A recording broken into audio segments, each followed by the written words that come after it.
जय जितवाहन सब गोटे के जितिया व्रत के बहुत बहुत शुभकामना।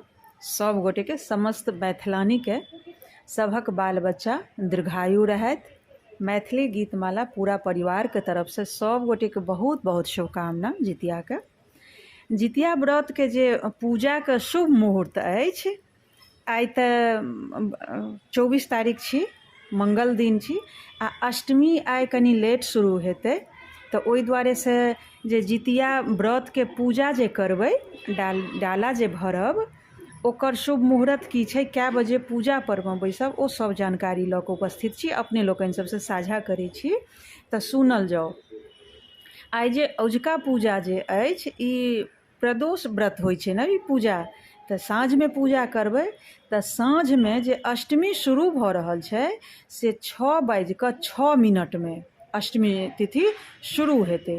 तऽ जे किओ भी डाला भरब, डाली जे भरबै ओ या पूजा पर जे बैसब, ओ 6:06 के बादे शुरू करब ई कार्यक्रम।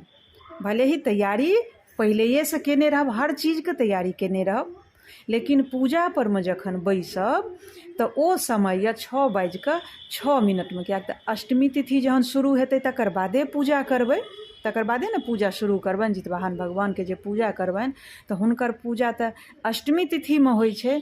तो ओ तिथि 6:06 में शुरू हेतै, तकर बाद से पूजा शुरू करब। ठीक छै, ई जानकारी अपने लोकनि सबसे साझा केलहुँ हँ। सब गोटे के पुनः जय जितवाहन।